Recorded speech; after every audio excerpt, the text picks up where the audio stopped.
வணக்கம் நண்பர்களே. இப்போ நம்ம ஆந்தை படத்தை வரைஞ்சிக்கிட்டு இருக்கோம். இந்த ஆந்தை இரவில் சுற்றி திரிகிற ஒரு பறவையாகும்.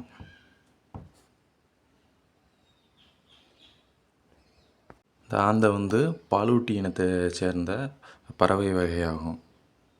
இது சிறிய பூச்சிகள் மற்றும் பறவைகளை வேட்டையாடி சாப்பிடும்.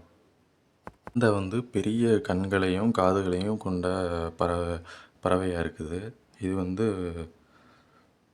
தன்னுடைய தலையை 270 கோணத்தில் திருப்புற சக்தி கொண்டது. இதுக்கு கிட்ட பார்வை கிடையாது, தூர பார்வை தான். இது இருட்டில் சவுண்டு ஒளியை வச்சு காது மூலியமாக கேட்டு வேட்டையாடுற தன்மை கொண்டது. இதனுடைய நகங்கள் ரொம்ப கூர்மையாக இருக்கும். அதை வச்சு தான் இது வேட்டையாடினதை கிழித்து சாப்பிடும். இது மற்ற பறவை மாதிரி முட்டையிட்டு குஞ்சு பொரிக்கும். ஆனால் இது பாலூட்டி இனத்தை சேர்ந்தது. பறவைகளிலே இந்த பறவை பால் கொடுக்குற பறவையாகும். இந்த முட்டை கோள வடிவத்தில் காணப்படும். இது மங்கலான ரெக்கையை வச்சிருக்குது.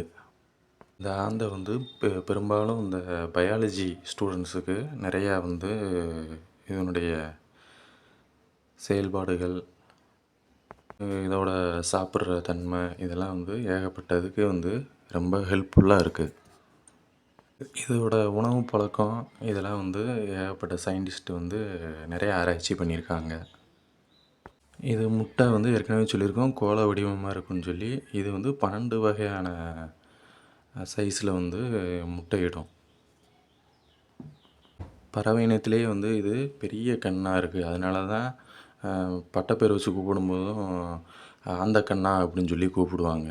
அதுக்கு காரணம் இதுதான். இதோட கண்கள் பெரிய கண்களாக இருக்கும். இது ஸ்ட்ரைஜிபோர்மஸ் வரிசையை சேர்ந்த பறவையாகும். இதை நம்ம இங்கிலீஷில் அவுல்னு சொல்லி அழைக்கிறோம். ஆந்தையோட இறகுகள் மற்ற பறவை இறகு மாதிரி கிடையாது, வட்ட வடிவத்தில் காணப்படும். இதனுடைய பார்வை மங்கலாக இருக்கிற வெளிச்சத்தில் தெளிவாக பார்க்கும். இது முக்கியமாக வேட்டையாடுற டைம் நைட்டு தான் வேட்டையாடும். பெரும்பாலும் பகல் நேரத்தை விட இரவு நேரத்தில் தான் ஆந்தை ரொம்ப ஆக்டிவாக இருக்கும். அப்படி ஒரு தன்மையை இறைவன் படைச்சிருக்காரு ஆந்தைக்கு. ஆந்தையோட கூடுகள் ஒழுங்கு இல்லாமல் இருக்கும். அதாவது ஒரு ஷேப் இல்லாமல் இருக்கும். மற்ற பறவைகளை மாதிரி இருக்காது. ஆந்தை பெரும்பாலும் மரத்தில்,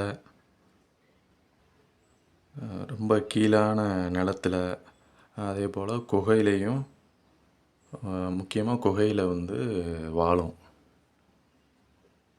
இந்த ஆந்தை பாலூட்டி வகையை சார்ந்தது. ஓகே ஃப்ரெண்ட்ஸ், அடுத்த படத்தில் வேறு ஏதாவது பறவைகள் ஏதாவது ஒன்று வரைஞ்சி பார்ப்போம். பாய்.